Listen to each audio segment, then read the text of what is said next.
이 새끼 죽을 거니까 너라도 데려가요.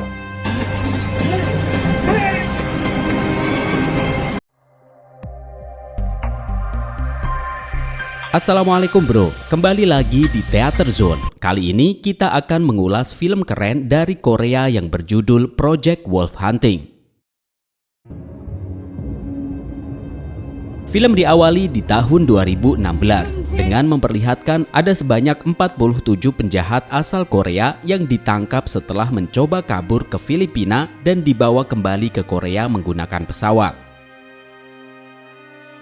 Yang mana terjadi insiden tak terduga ketika seorang pria yang merupakan anggota dari salah satu keluarga korban nekat meledakkan dirinya sendiri yang menyebabkan banyak korban berjatuhan.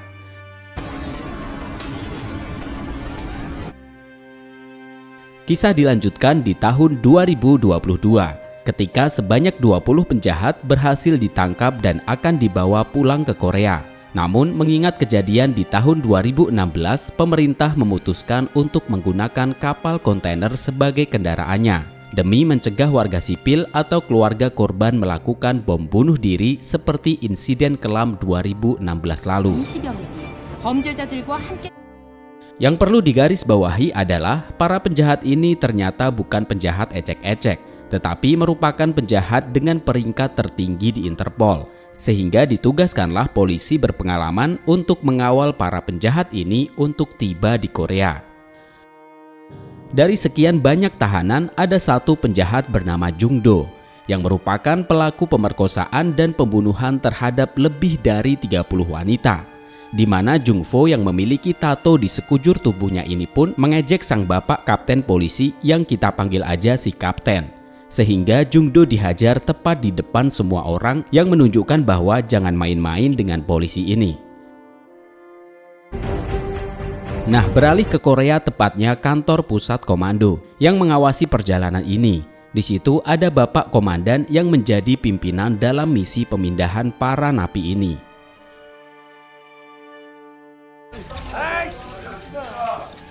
Kembali ke kapal, di menit-menit sebelum kapal berangkat, para tahanan dimasukkan ke dalam satu ruangan berisi 2 tahanan, di mana ada anak buah kapten yang ditempatkan di depan setiap ruangan untuk menjaga dan mengawasi para penjahat. Selain ada Jung Do, di situ juga ada satu penjahat bernama Lee, yang hanya satu-satunya penjahat kalem dan diam, belum mengatakan satu patah kata pun semenjak kemunculannya. Selain ada penjahat pria, ada juga penjahat wanita yang bernama Yuli yang diketahui telah membunuh pasangan dan calon mertua dengan cara yang sangat keji dan tidak berperi kemanusiaan.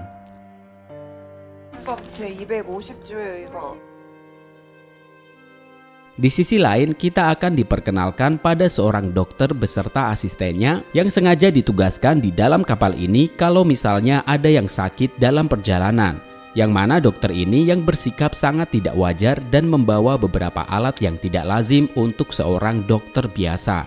Selain itu ada juga tim koki yang bertugas khusus memasak makanan bagi para tahanan, di mana sang kapten yang sangat terbantu pun sangat berterima kasih kepada mereka semua yang telah mau dan bersedia untuk ikut dalam perjalanan yang berisiko ini. Setelah kapal berangkat, para koki pun mulai memberi makanan kepada seluruh tahanan dan petugas yang berjaga. Sementara si dokter diam-diam pergi ke ruangan mesin yang sudah membawa peta yang dibuatnya.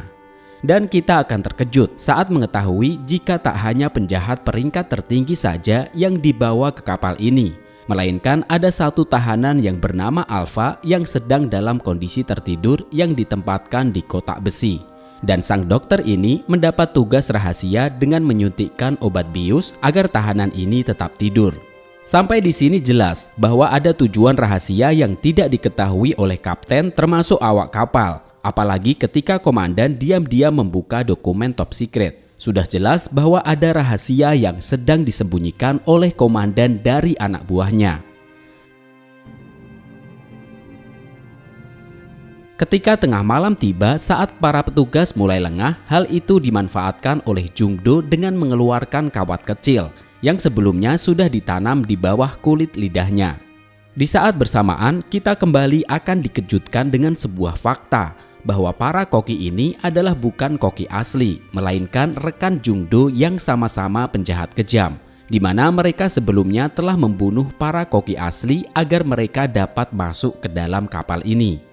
Saat akan mulai beraksi itulah para koki abal-abal ini ketahuan membawa senjata oleh dua petugas, di mana mereka langsung membunuh kedua petugas ini dengan cara yang brutal dan tidak manusiawi. Setelah memasukkan jasadnya ke ruangan pendingin, mereka semua masuk ke ruangan kapten kapal dan membantai semua kru kapal dan merusak alat komunikasi supaya kantor pusat tidak mengetahui apa yang sedang terjadi.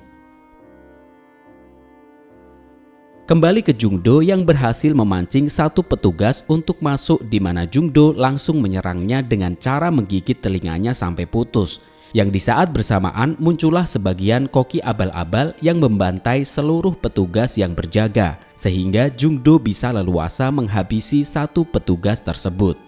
Si kapten sendiri tengah bersama anak buahnya yang cantik, seorang polisi wanita bernama Dayun, yang ketika mereka bermaksud memeriksa kapal yang berisik dan tiba-tiba terjadi baku tembak antara si kapten dengan si koki abal-abal, di mana Dayun yang cantik ini sungguh hebat dalam mengangkat senjata dan terlibat dalam momen berbahaya itu.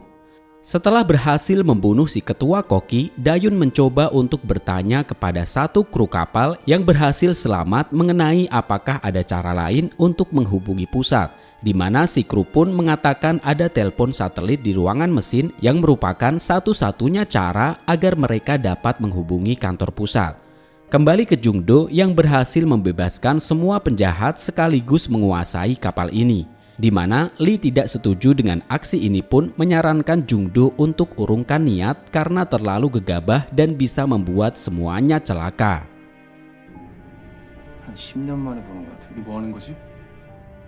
Si dokter sendiri terlihat begitu panik ketika mendengar suara tembakan, di mana dia memutuskan untuk mengunci pintu dan mengurung dirinya bersama si asisten agar tidak terlibat dalam kekacauan yang terjadi. Sementara Jungdo pergi ke ruangan mesin, satu penjahat bernama Samsul ini pun melakukan tugasnya untuk mengumpulkan semua jasad ke ruangan pendingin yang secara tak terduga darah dari semua tubuh korban pun mengalir ke saluran pembuangan yang secara tak disengaja bocor dan menetes tepat di tahanan si Alpa, dan si kapten dan anak buahnya baru saja sampai di ruang para tahanan yang dipenuhi oleh darah milik anak buahnya sendiri, di mana Jungdo dan pasukan pun lebih dulu sampai di ruangan mesin dan merusak telepon satelit dan membunuh semua kru yang ada di sana.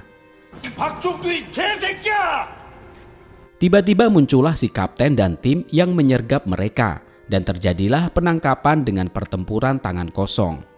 Ketika semua sibuk bertempur, ada satu penjahat yang lebih memilih untuk kabur, dan tiba-tiba muncullah Alpa yang membuat semua orang langsung terdiam.